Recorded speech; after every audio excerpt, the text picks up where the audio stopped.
it comes in many ways. Okay? Pwedeng physically, pwedeng emotionally, ano pa? Pwedeng financially, okay? Pwedeng spiritually, di ba? Tama ba? Pwede namang environmentally, mga gano'n ba nun?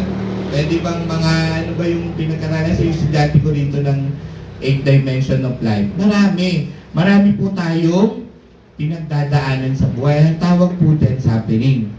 Okay? Taas po ang kamay kung sino po may suffering. Ako physically, nagsasuffer po ako. Sino po ang may suffering, appraise ka doon sa hindi tumaas? Ibig sabihin, mamaya pupunta kami sa inyo, mamamas ko kami sa inyo. Ha? Okay, lahat po tayo may pinagdadaanan sa buhay. Ngayon, tinignan ko po para mas clear sa atin. Mas maliwanagan tayo sa message niya. Tinignan ko po yung iba't ibang message ng suffering sa iba't ibang source. Okay? Sa Merriam-Webster Dictionary, ang sabi po dito, ang suffering po, the state or experience of one that suffers. Nai-experience niya po ito, no? Implies conscious endurance of pain or distress. Pinaglalabanan niya pa rin, conscious siya. Alam niya po na meron siyang nararamdaman. So therefore, nalalaman niya na siya po ay under suffering. Okay? So yan po yung kay Miriam, kay Ate Miriam. Sabi sa inyo, marami akong invited ngayon eh. Ang pangalawa po, yung kumpare ko naman, si Oxford, si Mr. Oxford, sabi po niya rito, suffering, ano yun? The state of undergoing pain. Naku po, distress or hardship. Mga paghihirap. Okay? Marami yang hardship na yan. Ito maganda, ito usong-uso, kilala niyo to, common friends natin. AI mode, ayan. Ang sabi naman ni AI, suffering is a general term for an experience of unpleasantness or aversion, yung pag-ayaw, okay? Involving conscious endurance of physical or mental pain and distress. It is the state of being in great trouble and can range in intensity from mild to intolerable. Ayan. So meron po ng may stages ang suffering. Kung ano man po ito, yung mga nabanggit ko kanina, pwedeng kaya-kaya pa, pero dumadating po sa punto na palala siya ng palala na para bang sinasabi nyo, nakakantahin nyo na yung kay Gary B na natutulog ba ang Diyos. Okay? Wala na. Parang lulot ganito. Wala na akong pag-asa. Parang lahat na po ng, parang meron pang ganitong statement, para akong pinagsakluban ng langit at ng lupa. Ayun yung tolerable na. Lalo na yung ngipin, di naubos yung ngipin. Pag sumakit yung ngipin, pabunot agad ako. Sabi nito, basta mo muna sa riyo ko, sakit. Yung 3 araw ko, sakit talaga. O sige, so ganun po ba? Hindi nyo na ma-bear. Yan po yung iba't ibang uri. Yan po yung iba't ibang meaning ng suffering. Okay, tingin nyo po ba, lahat tayo dumaan dito? Hanggang ngayon, ako nga physically, may suffering pero I pray. Kaya pag-uusapan po natin ngayon ay being Christ-likeness suffering. Yan. Ang sabi po dito, sa John 15:20, a servant is not greater than his master. If they persecuted me, they will persecute you. So, ibig sabihin, hindi lang po tayo nag-suffer, mga kapatid. Ang Kristo mismo ay dumaan po, hindi lang po suffering, intolerable. Hindi niya na po ma-bear. Tingnan niyo po yung itsura ng Panginoon natin. Matitingnan niyo po ba siya? Tapos, i-compare niyo po yung suffering niyo ngayon sa ginawa niyang pagliligtas sa atin. Tingnan niyo po, yan po ang Panginoon natin. Ganyan. Dati po, siya yung nasa kaharian ng Diyos, amang nasa langit. Ginawa niya po tayo. Sabi ng Panginoon sa Biblia, sa pamamagitan ni Kristo, nalikha ang lahat ng bagay at walang mang bagay na hindi nalikha para sa Kanya. Okay? Tayo po ay para kay Jesus. Kaya nga, nung nakita ng Panginoon na lahat po tayo ay destined to go to hell, pupunta na po tayo sa impyerno dahil sa sobrang dami nating kasalanan, ang ginawa po ni Kristo, ito po. Tinanggap niya po ang lahat ng suffering na pwede niyo pong isipin na hindi nyo na rin po kayang gawin. Pero siya, ginawa niya po yon para po sa ating lahat. Para po sa inyo, sa akin, at sa buong mundo, sa lahat ng tao na maniniwala sa Kanya. Okay? So, suffering. So, ibig sabihin po, mga kapatid, pag po gusto po natin sumunod sa Panginoon, may suffering. Wala pong balance life sa pagsunod sa Panginoon. Alam niyo po ang balance life natin sa Panginoon? Mag-pray, magbasa ng Bible, maki-fellowship, at mag-share ng gospel. That is the balance life. And ang center po natin si Christ. Yung po yung logo ng ng Lami, yung wheel illustration, that is the balance life for Christian. Wala po siyang wala po siya ng tawag dito yung balance life ng mundo. Okay?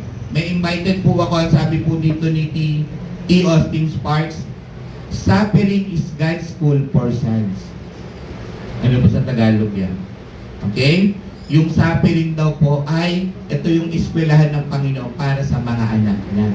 So, we are belong here. Okay. Gusto niyo po ba mag-suffer para sa Panginoon? Yes. Kasi, again, ang suffering po, meron siyang tinatawag na eternal value. Pag gusto po natin ay laging nakarest at gusto natin nasa comfort zone, ang tawag po dyan, temporary value. Okay, kaya nga gusto ko po, di ba, sabi ko sa inyo, paano ba lumabas sa comfort zone? Yung last time, di ba, sabi ko sa inyo, maghanap kayo ng isang tao na mapagkakatiwalaan nyo na anak ng Diyos, parang kumbaga BS leader nyo, tapos sa kanya kayo makinig. Kasi walang BS leader na ipapahamak ang kanyang BS contact. Pero kung wala kayo nito at ayaw niyo nito, mga kapatid, maybe ang gusto niyo talaga comfort zone. Hindi ko inigo kasi naman ako, pagod naman ako. Magkaiba po yung pagod sa mundo at yung pagod sa pagsunod sa Panginoon. Yan po ang invitation ng Panginoon. Sabi niya, a servant is not greater than his master. Hindi po tayo pwedeng lumamang sa master natin. If they persecuted me, they will persecute you. Thank you. Yan po ang sabi. John 15:20 po yan. Okay? So, sabi po dito, tuloy po natin, Jesus, the supreme example, the Lord Jesus suffered before He was born, the prophet. Before He was born, the prophet Isaiah described Him as a man of sorrows. Makikita niyo po yan sa Isaiah 53:3. Okay? Sabi niya dito, every step that Jesus took from the time He left the glory of heaven for earth to the time He was exalted in heaven was marked with suffering. Ibig sabihin, Diyos siya, nasa langit siya, nasa kaharian siya, yung naging tao siya, suffering na yon. Saan siya pinanganak? Sa sabsaban. Suffering na po. Okay? He Himself said, the Son of Man must suffer many things and be rejected. Mark 9:33. Suffering. Yan po ang binigay ng Panginoon. Hindi po katulad nung napapanood natin mga Avengers. Nakakapagligtas sila kasi makapangyarihan sila. Sila sila Superman. Wala pong ganon, mga kapatid. Ang totoong pagliligtas po, kinakailangan niya ng suffering. Okay? Sabi dito, Jesus, the supreme example, His suffering was both spiritual or inward and physical or outward. Dalawa po ang suffering ng Panginoon, spiritually and physically. Tingnan po natin isa-isa. Konti lang to kasi baka maubos yung oras, pero nilagay po dito. Ito po yung book na binabasa po namin ng ating mga kapatid. No? Sabi po dito, ano yung physical? He suffered hunger as he fasted for 40 days before he began his public ministry. Binuhin niyo, hindi po kumain ng Diyos 40 days. Prayer and fasting for 40 days. Para niya po buuin yung kanyang 12 disciples. Pinag-pray niya po. Suffering. Okay? So, yung mga BS contacts natin na pag-prayer and fasting nyo na po ba? Kaya pala siguro ayaw sumunod, ayaw natin ipag-pray. Kailangan po ipag-pray natin. Kailangan dumaan po tayo sa ginawa ni Kristo. Pangalawa, He suffered as He went everywhere healing the sick and preaching the gospel of the kingdom. Naglakad siya para ano po? Pagalingin ang mga may sakit at i-share ang gospel. suffering. Eh noon pa naman po, mga ano yung napuntahan niya sa Diyos, disyerto, mainit doon, mainit po doon. Hindi pa po na-invento nun ng payong. Wala pa rin sombrero. Naglalakad po ang Panginoon. Para ano po? Pagalingin po mga may sakit at i-share po ang salita ng Diyos. Ano pa po? He suffered in prayer until his sweat became as drops of blood. Kahit po pa nanalangin, nagsasuffer po ang Panginoon. Okay? Hanggang sa parang tumulo na yung parang dugo sa kanya dahil ipapako na po siya sa krus. Suffering po. Yan po yung physical pa lang po ito, ha? He suffered as he was scourged and beaten. Nung habang naglalakad siya, dala-dala niya yung cross na mabigat. Bago po yung ginulpi mo muna siya. Alam niyo yung scourge, hindi lang po yung panglatigo. Di ba nasabi na ni Kuya Erison dito? Talaga pong parang latigo na may mga baliso. Pagkain ng paspo sa inyong ganin yun. Pagtukla po nun, kasama na po yung mga ugat-ugat. Yun po yung scourge. Okay?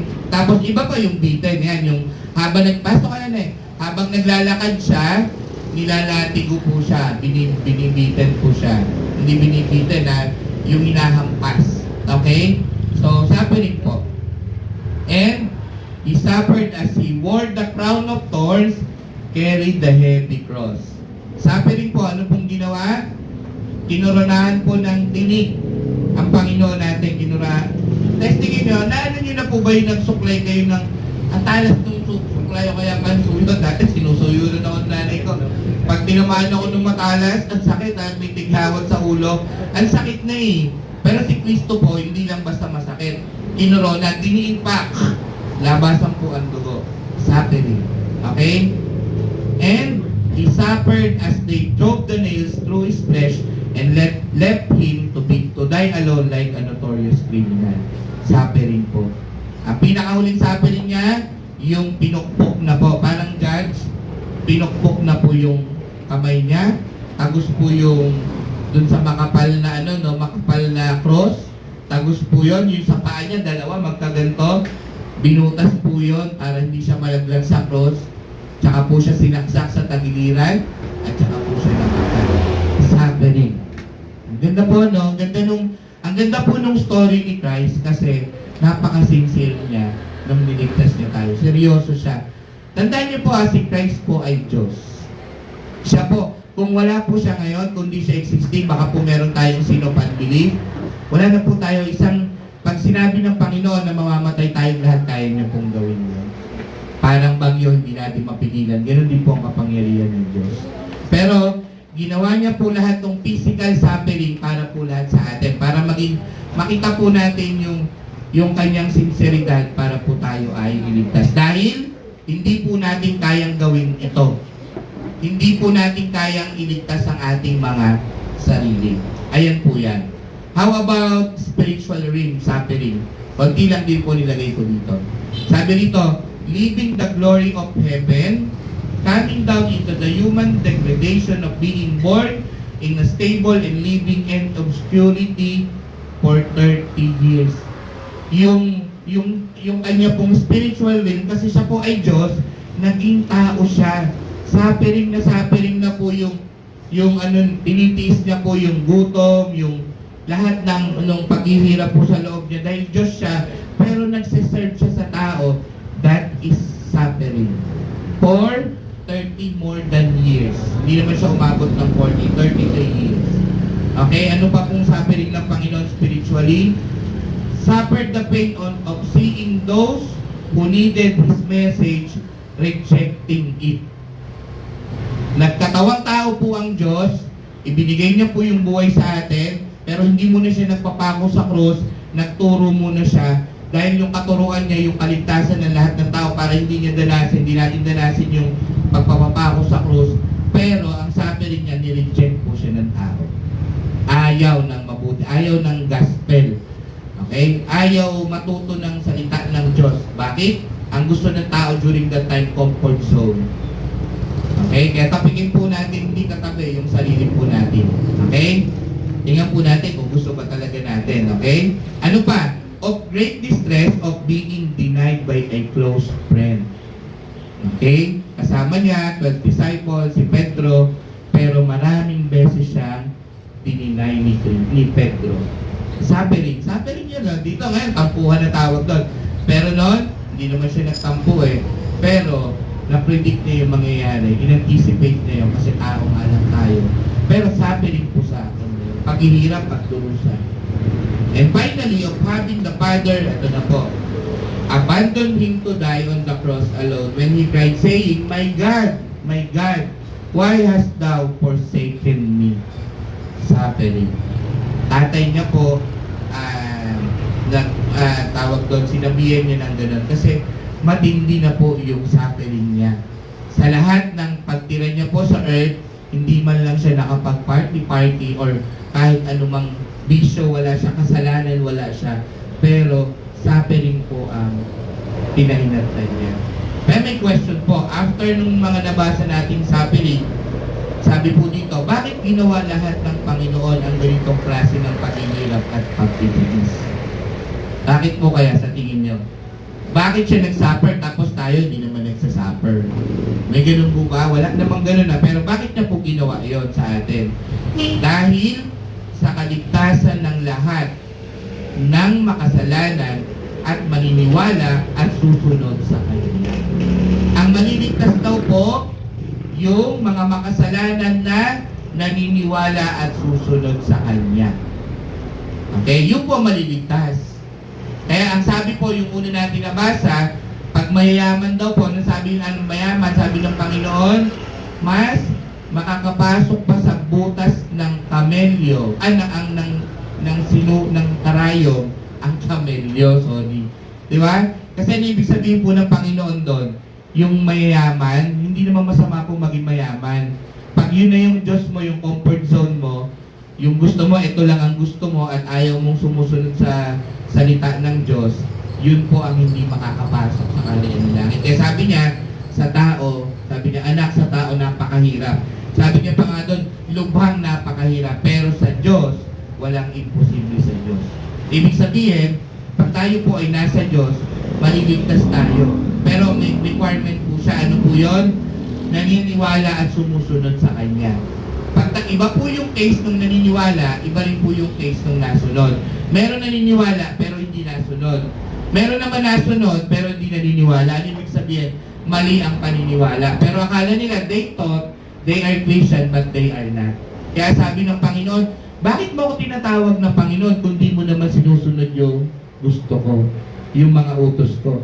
Bakit mo ako sinasabing mahal mo ko, hindi mo naman sinusunod yung utos ko? Sabi niya, if you love me, you will obey my command. Di ba? Maganda po yun, no?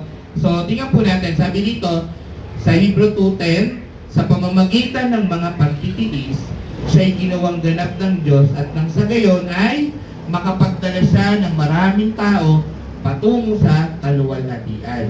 Ito'y dapat lamang gawin ng Diyos na lumikha at nangangalaga sa lahat ng bagay sapagkat si Jesus ang tagapanguna ng kanilang kaligtasan. Hindi po maliligtas sa atin ang ating mga kapatid. Kaya, yung pagba-Bible study po natin, pinopoint po natin ang kapatid natin sa Diyos. Hindi po sa atin. Kaya nga yung mga binibias naman, huwag po kayong magtampo sa amin, huwag po kayong magalit sa amin. Kaya nakakalungkot, alam niyo ba yung mga Pariseo, habang kinokorek ni Kristo, hinahanapan pa si Kristo ng mali. Di ba? Tama ba? Kahit pag kumakain sila, during pamamay, ba't kayo ganyan?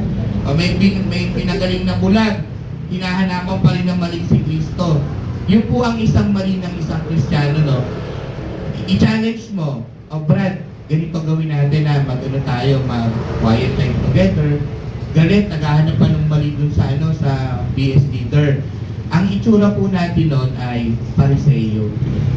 Inokorek tayo ng Panginoong Jesus, pero hinahanapan natin siya ng mali. Chichismis pa natin yung BS leader na, ganito naman yun, yung si Brad Nico, pag alam mo naman kung sino. Mga ganun po ba? So, ang itsura po natin ng mukha tayong Pariseo. Kinokorek tayo ng Panginoon ng salita niya. Salita lang naman ng Diyos din ang gamit ko. Pero hinahanapan natin siya na mali and therefore hindi tayo susunod. So, wag pong ganon. So, kailangan po nating magdanas din ng pagtitiis. Yan po yung binanas ni Kristo. Okay? Okay po. Sige po. Sabi po sa Hebrew 5:8-9, kahit na siya'y anak ng Diyos, natutuhan niya ang tunay na kahulugan ng pagsunod sa pamamagitan daw ng ano po, pagtitiis. Nang siya'y maging ganap, siya'y naging walang hanggang tagapagligtas ng lahat ng mga sumusunod sa kanyang kalooban. Check nyo po yung sarili natin. Lagi ko pong chinecheck to. Sumusunod ba ako sa kalooban ng Panginoon? Pag hindi, alam niyo po ginagawa ko, nagre-repent na ako. Magpe-pray na, yuyuko ako, Lord, patawad, mali pala yung nagawa ko. Kasi yung mistake po, okay lang yan, wag lang sin. Yung mistake po, opportunity siya para mag-grow tayo. Labas po tayo sa comfort zone, makikita po natin yung ating mga mistake. Okay? Sa Pilipos 2:7-8, sabi niya naman po rito, sa halip, kung saan niyang hinubad ang pagiging kapantay ng Diyos at naging katulad ng isang alipin. Ipinanganak siyang tulad ng mga karaniwang tao at nang si Kristo'y maging tao, nagpakumbaba siya at naging masunurin hanggang kamatayan, maging ito man ay kamatayan sa krus. Sino pong gustong sumunod kay Kristo, taas po ang kamay. Yung totoo po, yung nasa heart po talaga natin ngayon, praise the Lord, kailangan po natin magtiis. Kasi siya, sumunod siya sa Ama, nagtiis po siya. John 15:20, tayo po ay kanyang alipin, wala pong nakakahigit sa kanyang master, kundi kailangan po natin ibigay ang buhay natin sa kanya. Ngayon po, ang question, after all of this, on top of this, ang question po, ano po ang ating response? Tingnan po natin yung typical na response ng tao sa pagkakilala sa Diyos, yung suffering niya. No? Tingnan niyo po. Number 1, hindi naman sa atin to, pero ito yung typical po. Magsisimba para mabawasan ang kasalanan. After all that suffering, yan po ang response ng typical na tao sa hanggang sa ngayon. Number 2, magiging mabait. Ayan. Yan po ang typical na response. No? Number 3, hindi na ako makikipag-away dahil hindi ko napapansinin ang taong aking kagalit. Sabi nga, huwag mong gagawin sa kapwa mo ang ayaw mong gawin sa iyo. Yan po yung nasa mundo. Kaya ba't di mo naman siya pinapansin? Basta ikaw galit sa kanya, Kuya Nico. Kasi sabi, huwag ko daw gawin sa kapwa ko. Ayaw ko siyang pansinin eh. Kaya ayaw ko din siyang pansinin. Okay, ganun po. Yeah, after all ng ginawa ni Kristo, ito po ang mundo ngayon. Number 4, makikinig ng mga kanta ng simbahan, mga worship song. Akala nila, they are Christian. Akala nila, pag pinapakinggan nila yung worship song, sila po ay ligtas na. Ganyan po ba? Magtitirik ng kandila at magdadasal kada alas 6 ng hapon. Yung mga typical po ito ito ay in-impress lang sa akin ng Panginoon. Pag ako nag-share ng gospel, hindi Brad, hindi kami nakakalimot, nagdadasal kami every 6 o'clock, may kandila pa yun. O, kaya mo ba yun? Ganun na. Ilang oras kayo nagdadasal? 2 minutes. Okay? Sige. Tingnan natin. Yan po ang typical hindi tayo yan Sana hindi tayo po. Hindi nakakalimot sa Panginoon na tumawag. Then Brad Nico, hindi naman ako nakakalimot. Bago ako matulog, nananalangin ako. Pag-gising ko, nananalangin ako. Ayan. After all that suffering, eto daw po sila. Okay? Sabi dito, pumupunta sa malayong lugar para lang magsimba. Napunta pa nga po kami ng Baguio makapag-church lang airport no. Punta kami sa Padre Pio para lang makapagsimba. Ganun ba no? Pupunta kami sa Kamay ni Jesus. Layo yun. Di ba? Ayan na. Pagkalan na, pag Holy Week, 12 simbahan Brad Nico ang napupuntahan ko. Panata yun. Yun After all that's happening, yan po ang sinasabi ng typical na tao. Okay? Yan po yung pagkakilala nila. Ano pa?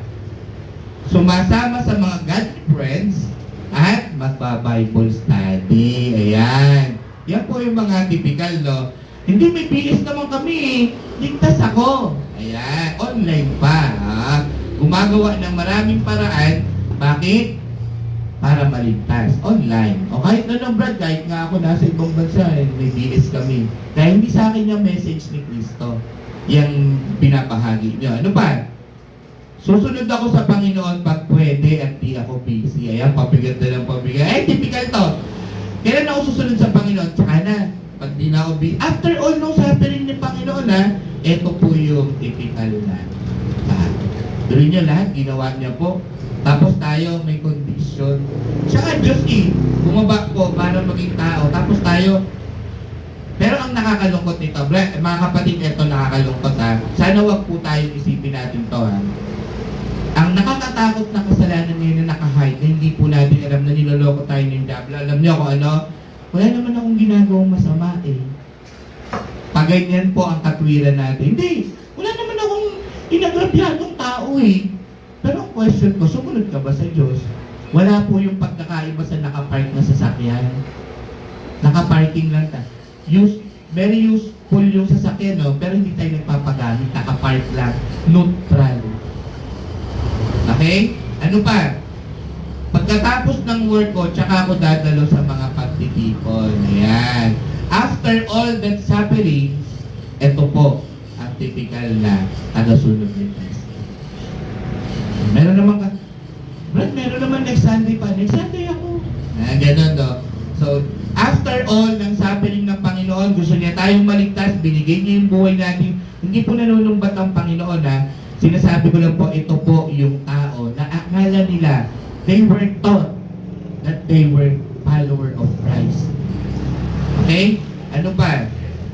Check ko muna schedule ko, tapos tsaka tayo mag-BS. Typical po. Okay? Kung meron po ako dito, pinagpe-pray ko po. Nagpe-pray po ako ang heart ko po ay huwag pong maging stubborn, matigas po, at sumunod po talaga ako kay Kristo. That is why I really love my BS leader. I always pray for him day and night.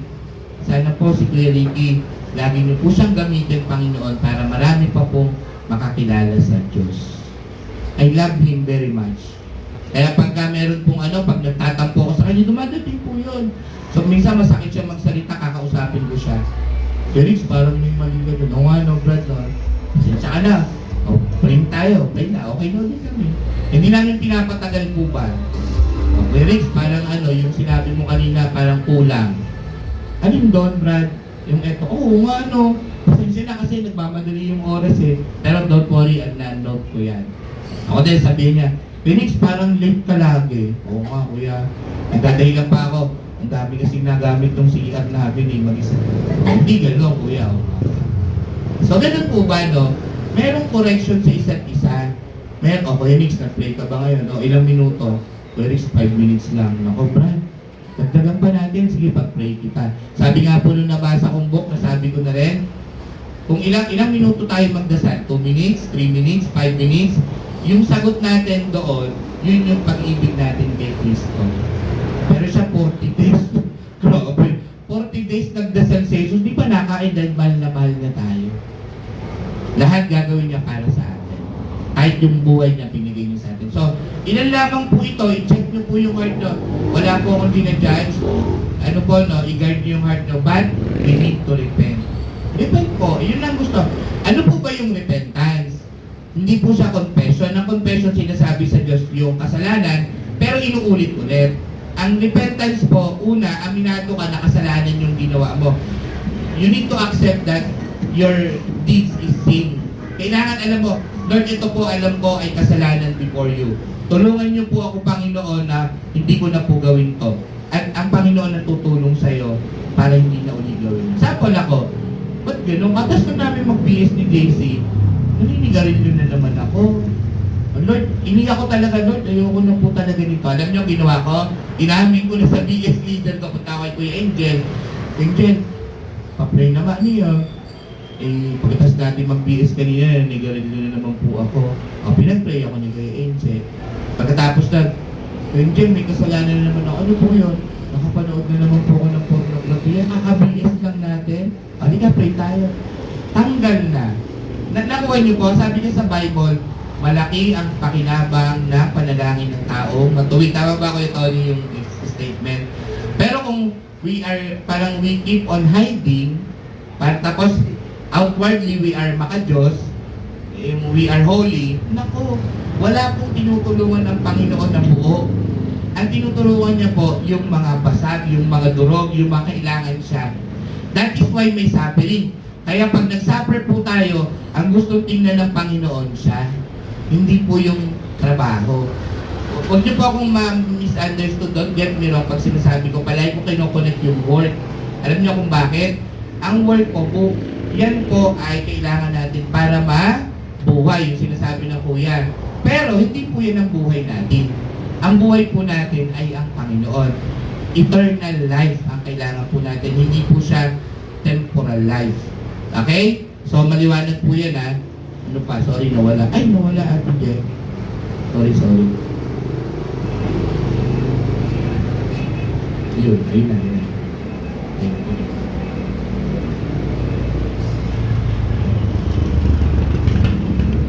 Sorry.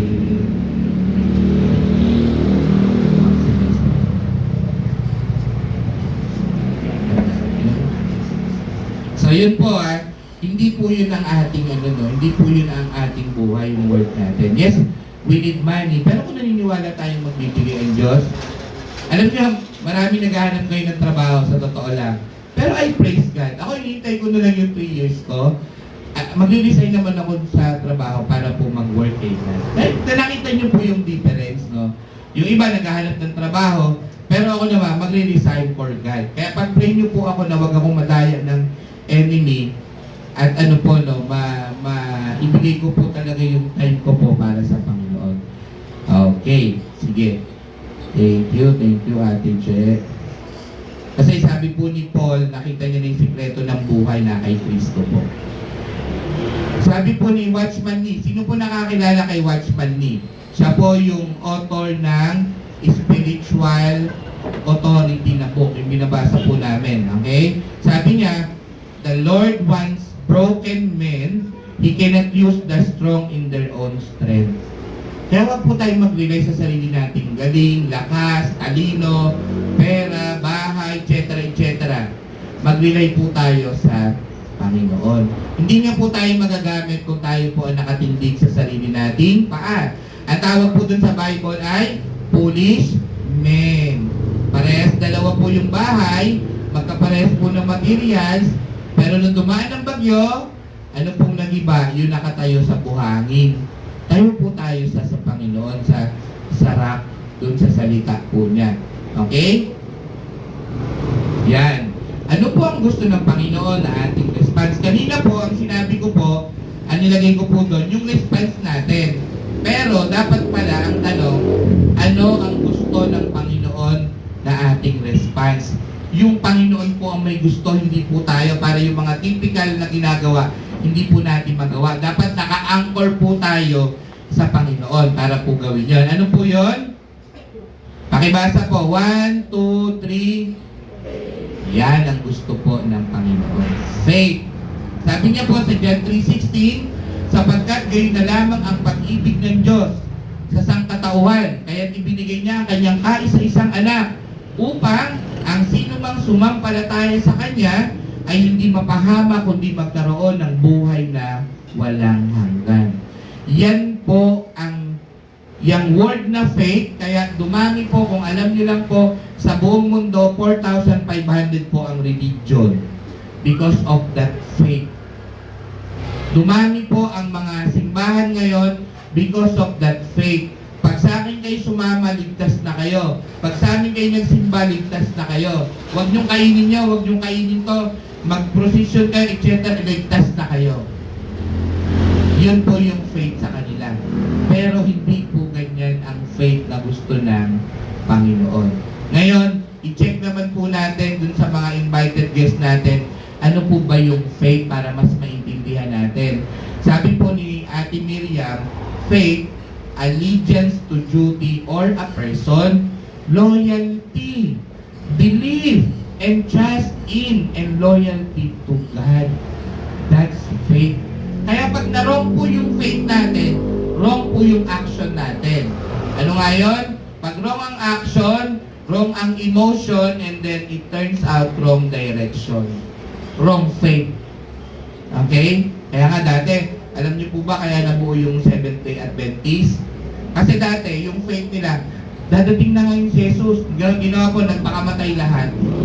Tapos binenta yung ari-arian. Kaya alala niyo yun, totoo yun sa Amerika. May natira 3. Baka ako, si Brother Logic, tsaka si Brother Joe Conwarila. Natira 3. Doon nabuo. Naku, hindi naman dumating sa ito. Ang ginawa po, nagbuo sila ng Seventh-day Adventist. Yun po yung totoo doon. Nagpakamatay lang sila sa Philippines, may nangyari doon. Pagdating na sa Jesus, benta nyo na lahat, ari-ariyan nyo. Namatay, may 3 mauuta. Ayun, natira. Nakabuo sila ng isang church na puro po legalism, puro policy. Okay? So, yan po yung faith. Ano pa yung faith? Sabi ni Oxford, complete trust. Okay? Complete, hindi po incomplete. That's faith.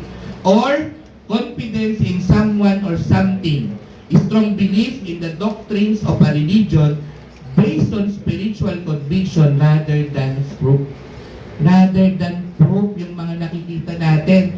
It's more than that. Ang faith po, it's more than yung mga nakikita lang natin. Kaya nga, alam nyo, ang dami ng tagasunod ni Kristo ng thousands na. Pero anong sabi po ni Kristo? Hindi kayo maliligtas kung hindi nyo kakainin ang aking katawan at iinumin ang aking dugo. Ano pong sabi ng mga tagasunod sa kanya? Ay, hindi ko na kaya to. Mahirap na doktrina to. Parang ang itsura naman ng mga Christian nga, Hannibal pala tayo kasi kakainin at iinumin ang dugo. Pero sino po yung natira? 12. Sila Pedro. At sabi ni Christ, nung natira po yung 12, o kayo ba? Gusto niyo na po ba? Gusto niyo na rin bang umalis? Pero nasabi po ni Pedro, nasa inyo po ang salita ng buhay. Kanino pa po namin mahanap ng Kristo?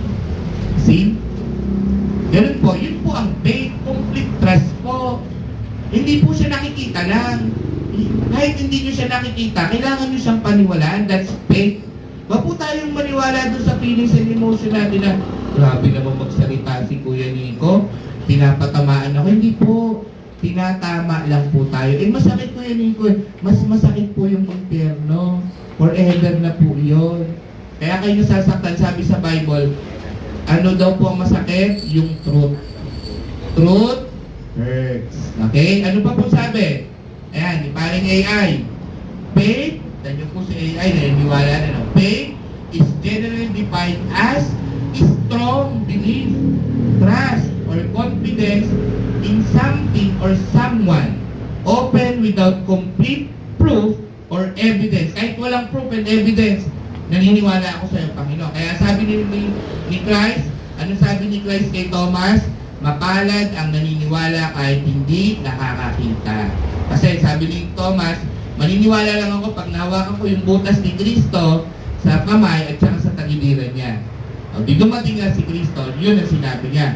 The term has significant implication in both general life and specific religious context. That's faith. Pero paano naman po, ano naman po sabi ng Panginoon patungkol sa faith? Yan. Ang sabi niya po dyan, sa Hebreo 11:1, ang pananampalataya ay pagtitiwala na mangyayari ang ating mga inaasahan at katiyakan tungkol sa mga bagay na hindi nakikita. Espiritu po ang Panginoon. We need to trust in Him at wag po tayo sa sarili nating umasa. Kaya nga, sabi po sa Santiago 1, verse 5 to 7, wag umasang tatanggap ng kaloob ang mga tao pabago-bago ng isip. Wala puro marireceive. Pag nag-pray tayo, hindi naman tayo naniniwala at mas naniwala tayo sa bonus na parating, hindi po siya faith. Okay? Ang faith po, mababago ng Panginoon tong tao na to. Mababago niya si Wenis, mababago niya si Ren, si Edie, si Brother Joe, si Rochi, kung sino-sino. That's faith. So kung maniniwala tayo na mababago, ano gagawin natin? I-judge ba natin sila? No. We need to pray for them. That's faith. Yan po ang faith. Hindi natin nakikita pero nangyayari. Ang hangin ba nakikita natin? Hindi. Kapag nawala ang hangin, patay po tayo. Lahat po ng unseen, lahat ng hindi nakikita, importante. Example, yung puso nyo, nakita nyo na ba yan? Pag nawala po yung kamay nyo, buhay pa rin kayo. Pero pag ang puso nyo po kahit isang ugat maputol dyan, patay. Hindi natin kita. Utak, eternal. Lalo na po ang kalangitan. Lalo na po ang Diyos. Paano ang tamang pagsunod sa Panginoon sa pamamagitan pamamagitan ng pananampalataya. Yan na, nandiyan na po tayo sa magandang finals, no, ng sabi rin po, no. Sabi po sa Kawikaan 3:5-6, kayawi ka magtiwala. Buong puso at lubusan. Buong puso po at lubusan po. At huwag kang mananangan sa sariling karunungan. Sa lahat ng iyong gawain, siya nga'y alalahanin upang igay patnubayan sa iyong mga tatahakin. Yan po ang faith. Once na nag-delay na po tayo na kaya ko to, pwede namang ganito, kahit hindi po siya biblical, hindi na mabasa sa Bible, hindi na po siya faith. Okay? Ano na po yun? Yun yung kasalanan, self-reliance na po yun. Okay? Diba? Ang kasalanan po yung pagiging self-centered. Okay? Kaya binigyan ko po kayo dito ng 3 lang muna para mas magawa po natin, no? Paano tayo susunod sa Panginoon by faith? Suffering din po, pero napakagandang suffering. Number 1, nakikipag-isa kay Kristo. Kaya hindi po kaya present tense po yung ginamit ko, nakikipag-isa. Para moment by moment, nakikipag-isa po tayo. Hindi po yung nakipag-isa kasi baka akala natin, nung na-receive natin si Christ, that's it. Hindi po, araw-araw. Okay? Sabi po dito ni T. Austin Mule, sabi niya, Christ in you is the very heart and core of the Christian life. Matatawag po natin na tayo ay Christian at ligtas tayo pag nasa atin po si Kristo. Ibig sabihin, nasunod po tayo, nakikipag-isa po tayo sa Kanya. Ano pa? Sabi niya, it is not that we do for Christ, but what Christ in us, that matters. Hindi po yung performance natin. No? Baka dyan may nalilito na naman na ang kaligtasan po natin hindi sa mabubuting gawa. Pero pag binasa niyo po yung Ephesians 2:8, 9-10, pag binasa niyo yung 10, nilikha tayo para gumawa ng mabuti. Kaya paulit-ulit ko po sinasabi, kaya po natin ginagawa yon dahil ligtas na tayo. Gratitude, humility, humble gratitude na lang po natin yung ginagawa natin sa Panginoon. Parang ganito, pag tinulungan tayo ng tao, di ba? Binibigyan din natin siya ng mabuti. Pinabalikan natin na mabuti. Ganun po itsura nun. Pero, hindi po sa mga gawa tayo maliligtas, kundi kay Kristo lang. Kaya, yan po ang tingin natin. Baka mamaya kaya maraming pagod. Bakit? Kasi, hindi natin tinitingnan yung si Kristo ang nagmamatter, hindi po yung performance. Ginagawa na lang natin yan kasi binigay din sa atin ng Panginoon yung spiritual gift para magamit sa church. Because we are already saved. Lahat po tayo na andito, saved. Okay? Because of Christ. That is matter. That matters most. Okay. Purihin ng Diyos at ang Ama ng ating Panginoong Jesucristo, pinagkalooban niya tayo ng lahat ng pagpapalang spiritual at makalangit dahil sa ating pakikipag-isa kay Kristo. Dahil sa inyong pakikipag-isa kay Kristo, kayo ay naging masagana sa lahat ng bagay, maging sa pananalita at kaalaman. So, ang pakikipag-isa po kay Kristo ay isang way ng suffering natin para hindi na po tayo tumawag sa laman.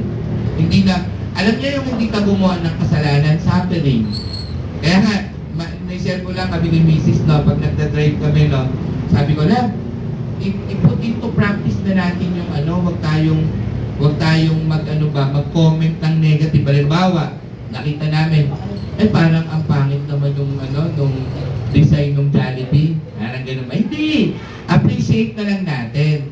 Alam niyo po yung pinuput into practice. Kasi, pag hindi po natin pinut into practice yung mga bagay na mabuti, nako, idadivert ng Satan yan, doon na po sa, saan po? Doon na po sa tao. Madali na tayong manghusga. Tama po ba? Kaya, yung maliit na things, kahit pangit, pag-pray nyo na lang. Pero yung parang hindi na kayo nakakahinga, gusto nyo lang mag-comment, naku, ipag-pray nyo na lang mga kapatid. Mas maganda pong practice yun. Okay? So, ang utos po ng Panginoon, makipag-isa tayo kay Kristo. Hindi po sa mundo ha, kay Kristo. Okay, last 10 minutes. Number 2, po, malapit na, palaging nagbabasa ng kanyang mga salita. Okay, sabi po dito ni F.F. Bosworth. Okay, buti na lang, magaganda ang pinito natin. Sala, hirap banggitin. No? Faith begins where the will of God is known.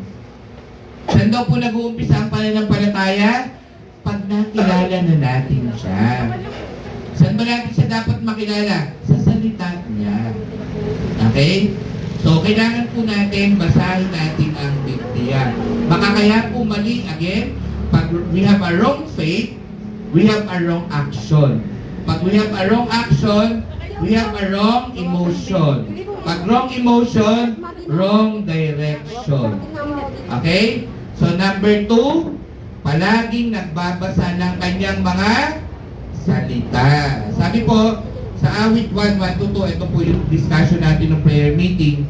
Mapalad ang taong hindi nakikinig sa payo ng masama at hindi sumusunod sa masama nilang halimbawa. Hindi siya nakikisama sa mga kumukutya at hindi nakikisangkot sa gawaing masama. Sa halip, tingnan niyo po mga kapatid, kasiyahan niyang sumunod sa kautusan ni Yahweh. Binubulay-bulay niya ito araw at gabi. Kaya alam niyo, ang hirap-hirap sumunod sa Diyos kasi at totoo na, binabasa lang po natin ang Bible pag gusto lang natin. Pag may free time, pag merong off, pag merong mga bagay na BS, yan. Kaya po tayo. Kaya akala natin tuloy, baliktad yung suffering. Akala natin sa suffering, no ba? Hindi natin kaya sundin ng Diyos. No. Ang suffering po nangyayari doon po sa pagbabasa ng Bible na kahit masama na yung pakiramdam ko, kahit ba sabihin mo pang absent ako ngayon para lang basahin yung Bible, yun yung suffering. Yun ang gusto ng Panginoon ko. Kaya nga sabi ni Kuya Ricky, ba't ganun? Pag sa trabaho, legal kang umabsent pag may sakit, walang magawa ang boss mo. Pero pag nagpaalam ka, absent po ako ngayon, magpe-pray po ako, bawal. Diba? So, i-check po natin kasi kung doon pa lang hindi tayo makapag-suffer, sayang yung one day ko, kanin dito. O sige, one day is equals to eternal death. Yung impyerno po, nakakalungkot doon, hindi mainit. Habang buhay na po yun. Wala pong Panginoon doon, kahit po mag-pray kayo doon, wala pong makikinig sa inyo. Okay? Palagi nagbabasa, present tense, nagbabasa. Para araw-araw, day and night, kulay-kulay. Okay? Ano pa? Sapagkat tinanggap na ninyo si Kristo, Jesus bilang Panginoon, mamuhay kayo sa paraang karapat-dapat sa Kanya, magpakatatag kayo at patuloy na lumago sa pagkilala sa Kanya. Magpakatibay kayo sa inyong pananampalatayang itinuro sa inyo at lagi kayong magpasalamat sa Diyos. Patuloy na lumago sa pagkilala. Mangyayari lang po ito sa pagbabasa ng Biblia. Love your BS leader. Tutulungan nila. Hindi ko po maintindihan ko, hindi ko eh. Love your BS leader. Call him. Okay, pag-pray niyo po siya lang. And number 3, palaging nananalangin. Ayan. Sabi po sa, ayan po, 3 ha. First Thessalonians, so, unang Thessalonica 5:16-18. Magala kayong lagi, palagi kayong manalangin, at magpasalamat kayo sa Diyos sa lahat ng pagkakataon, sapagkat ito ang kalooban ng Diyos para sa inyo, sa inyong pakikipag-isa kay Kristo. Wala pong na kay Kristo na bibihira lang magdasal. At wala pong na kay Kristo na ginagawang ambulance lang si Kristo na kung kailan lang kailangan tsaka tatawag. O minsan hindi pa nga. Okay? Ano po lagi natin tandaan yung ginawa ni Kristo, araw-araw siya nagdadasal. Okay? Ano pa? Sabi po dito ni Watchman ni Ule, Satan's greatest strategy is to get the believer to act without prayer. Kaya yan po tayo sumunod sa Diyos. Kasi, dapat po ang ilan sa atin, hindi naman lahat mag-pray. Okay? Ang prayer po, ang katibayan na nasa atin, ang banal na Espiritu. At ang banal na Espiritu, ang down payment ng Panginoon na someday, mabibili niya ulit. Mapupunta tayo sa langit. Okay? Ano pa? Isinalaysay ni Jesus ang isang talinghaga upang ituro sa kanila na dapat silang laging manalangin at huwag mawalan ng pag-asa. Kaya may maraming walang pag-asa, hopeless, hindi nagdadasal. Magdasal po para vibrant ang pagtuloy natin sa Panginoon. Okay, ano pa? Bibilisan ko na last 5 minutes na lang. Sa Efeso, sabi po dito, ang lahat ng ito'y gawin ninyo na may panalangin at pagsamo. Manalangin kayo sa lahat ng pagkakataon, sa patnubay ng Espiritu, lagi kayong maging handa at patuloy na ipanalangin ang lahat ng hinirang ng Diyos. Ipanalangin din ninyong ako'y pagkalooban ng wastong pananalita upang buong tapang kong may pahayag ang hiwaga ng magandang balitang ito. Palagi po tayo mag-pray. Okay? Wala tayong word pag-pray. Pangit yung relationship natin sa ating pamilya, ipag-pray. Hindi tayo makagawa sa kaharian ng Diyos, ipag-pray. Gusto niyo lumakas tayo sa ating mga sakit, ipag-pray. Lahat po, kahit doktor nagpe-pray. Judge, attorney, nagpe-pray. Bakit kaya? Kasi po totoong may Diyos. Pero kung ang ating prayer po ay parang bihira pa sa patak ng ulan, huwag po kayo magtaka kung ba't kayo napapagod. And eventually, parang yung tagasunod ni Kristo, out of thousands na followers ni Christ, naging 12 na lang. Kasi they are not praying. Pag hindi po tayo alam niyo po ba ang prayer, ina-align po ng Panginoon yung heart natin sa Kanya. Pinapaalam po ng Panginoon sa atin yung mga gagawin natin when we pray. Again, ang prayer, hindi po yung listahan ng utang. Ang huli na po yun. Ang prayer po, ina-acknowledge natin si Kristo bilang Lord and Savior at ang Ama na lumikha sa atin bilang, siya ang overall God ng buhay natin. God the Father, the Son, and the Holy Spirit. Yan po yung faith. Yan po yung suffering ng isang Kristiyano. Pag hindi nyo po nagagawa ito, maling suffering po yung na-i-interpret sa inyo. Kasi lahat po ng sinabi ko, suffering po yun. Totoo po yun, suffering po yun. Ako nga po, hindi ko na nakakalaro yung mga anak ko kasi sa gawain ng Diyos, and I pray talaga. Most of the time, I pray. Lalo na po, pag ako nagdadrive, papunta pa lang, naglalakad, wala akong kausap, I talk to God daily. Prayer po talaga. Hindi pwedeng wala po ang prayer. Okay? So, ang buod po, sabi dito, paano ang tamang pagsunod sa Panginoon sa pamamagitan ng pananampalataya, nakikipag-isa kay Kristo, palagi nagbabasa ng kanyang salita, palaging nananalangin. Yan po yung na-impart ko lang sa inyo ngayon at eventually makita nyo po may pagbabago. Okay? Suffering. Yan po ay suffering. Okay? Napakagandang suffering. Mga tanong po, number 1, ano ang iyong na-realize sa ating paksa ngayong umaga? Paano ito nakatulong sa iyo? And ano sa tingin mo ang pinapagawa sa iyo ng Panginoon today sa ating paksa? Tayo pong lahat ay yumuko at manalangin. Panginoon, minsan pa maraming salamat po Lord sa inyong biyaya. Panginoon, salamat Lord sa paghihirap niyo Panginoon. Di lang po sa Pustang Kalbaryo. Yung pagiging tao niyo pa lang Lord ay ramdam na po, nakita namin ang lahat po ng nilalang nyo, ang ginawa nyong suffering, ang sakripisyo, Panginoon, na kung saan, Lord, ibinigay nyo ang sarili nyong buhay, Panginoon, upang kaming lahat, Panginoon, ay maligtas. Lahat ng naniniwala at sumusunod sa inyo. Kaya, Lord, sa oras na ito, Panginoon, tulungan nyo rin po kami, Panginoon, na gawin ang mga bagay na kalooban nyo. Ang makipag-isa sa inyo, Panginoong Kristo, ang manalangin at ang magbasa po ng inyong salita upang ang aming pananampalataya ay nakabase po sa inyong salita, Panginoon. So Lord, help us. Alisin niyo po ang katigasan ng aming mga puso, Panginoon. Dalayan ko po na lahat ng bagay na ginagawa namin ay nag-uugat lamang sa inyong mga salita.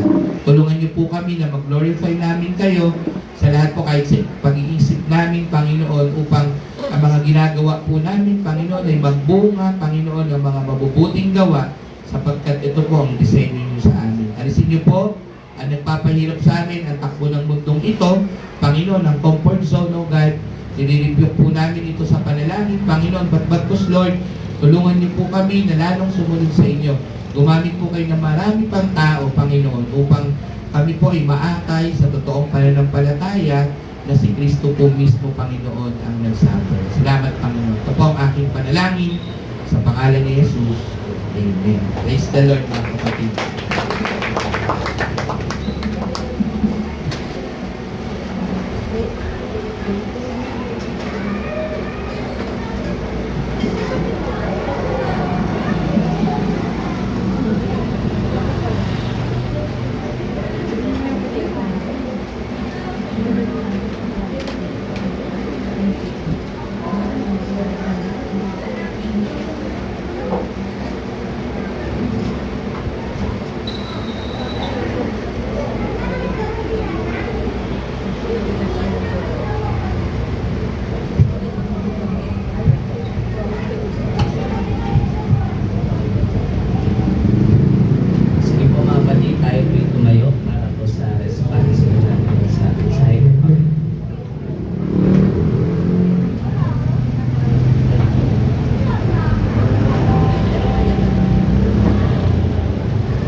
natin yung wonderful magnificent God.